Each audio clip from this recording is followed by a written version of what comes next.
আপনি কি এমন কোন সিনেমার কথা শুনেছেন যেখানে প্রধান অভিনেতা এতটাই রহস্যময় যে লোকেরা সত্যি সত্যি বিশ্বাস করে সে বাস্তবে পাগল হতে পারে? আজ আমরা ভাইরাল সেন্সেশন সাইয়ারার গভীরে ডুব দিচ্ছি। সাইয়ারার নায়ক কি সত্যিই পাগল, নাকি এটি আমাদের মনোযোগ আকর্ষণ করার জন্য একটি ছোট কৌশল?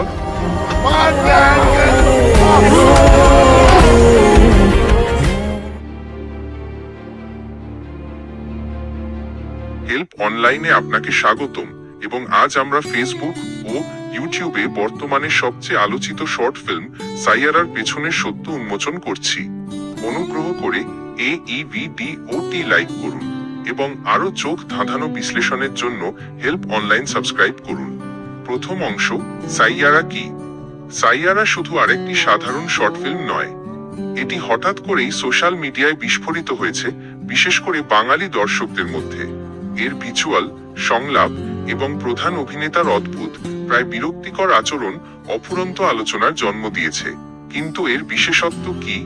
প্রথম নজরে সাইয়ারাকে একটি প্রেমের গল্প মনে হয়, কিন্তু আপনি যখন দেখতে থাকেন তখন মনে হয় কিছু একটা গোলমাল আছে, বিশেষ করে নায়কের সাথে।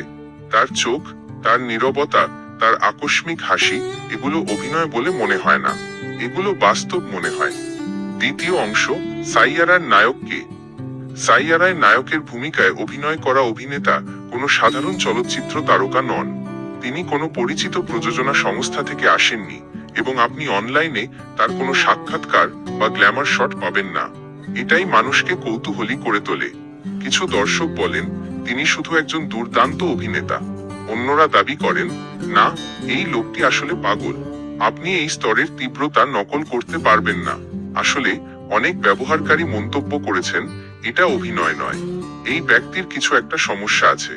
তাহলে তিনি কে? একজন প্রশিক্ষিত মেথড অভিনেতা, একটি সামাজিক পরীক্ষা, নাকি সত্যিই মানসিক স্বাস্থ্য সমস্যায় ভোগা কেউ? তৃতীয় অংশ, তিনি কি সত্যিই পাগল? আসুন বিশ্লেষণ করি। চলুন তার অভিনয় ধাপে ধাপে বিশ্লেষণ করি।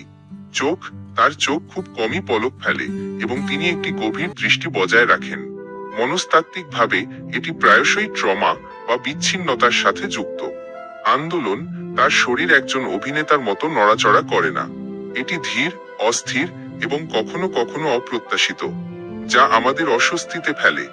সংলাপ, তার কণ্ঠস্বর কাঁপে এবং কখনো কখনো শব্দ স্পষ্টভাবে বের হয় না, যা মানুষকে বিশ্বাস করায় যে তিনি মানসিকভাবে অস্থির হতে পারেন। কিন্তু এখানে আরেকটি দিক আছে, যদি এটা অভিনয় হয় আর তিনি এতটাই ভালো অভিনেতা হন। পৃথিবীতে এমন অভিনেতা আছেন, যেমন জোয়াকিন ফিনিক্স জোকারে, যারা একটি চরিত্রে অত্যন্ত গভীরভাবে প্রবেশ করতে পারেন এবং মানসিকভাবে ভেঙে পড়া মনে হতে পারেন, অথচ বাস্তবে সম্পূর্ণ সুস্থ। তাহলে আমাদের কি তাকে এত তাড়াতাড়ি বিচার করা উচিত? চতুর্থ অংশ, সাইয়ারার প্রভাব। নায়ক পাগল হোক বা না হোক, সাইয়ারা একটি গুরুত্বপূর্ণ কাজ করেছে।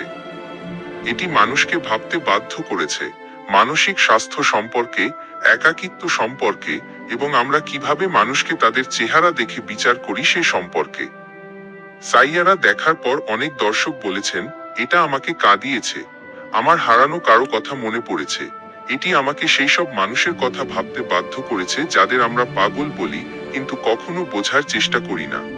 সাইয়ারা তার কাঁচাবস্থায় গল্প বলা, কোনো ফিল্টার নেই, কোনো বলিউড গ্ল্যামার নেই, শুধু আবেগ, ব্যথা এবং নীরবতা। পঞ্চম অংশ, চূড়ান্ত রায়, নায়ক কি সত্যিই পাগল? তাহলে তিনি কি পাগল? আমরা জানি না, এবং সম্ভবত আমাদের জানার প্রয়োজন নেই। কারণ গুরুত্বপূর্ণ হলো সাইয়ারা আমাদের কি অনুভব করিয়েছে। কখনো কখনো পাগলামি এবং প্রতিভার মধ্যে রেখাটি খুব পাতলা হয়। হয়তো তিনি পাগল নন, হয়তো তিনি একজন প্রতিভাধর, অথবা হয়তো তিনি উভয়ই। আপনার কি মনে হয়? আসুন মন্তব্যে আপনার ভাবনা আমাদের জানান। আপনি কি মনে করেন সাইয়ারার নায়ক সত্যিই পাগল, নাকি এটি শুধু গভীর অভিনয়? যদি AEVDOT আপনাকে ভিন্নভাবে ভাবতে সাহায্য করে থাকে, তবে অনুগ্রহ করে লাইক, শেয়ার এবং হেল্প অনলাইন সাবস্ক্রাইব করুন। আমরা আপনাদের জন্য গল্পের পেছনের গল্প নিয়ে আসি, কাঁচা, আবেগপূর্ণ এবং বাস্তব। দেখার জন্য ধন্যবাদ। কৌতূহলী থাকুন, দয়ালু থাকুন।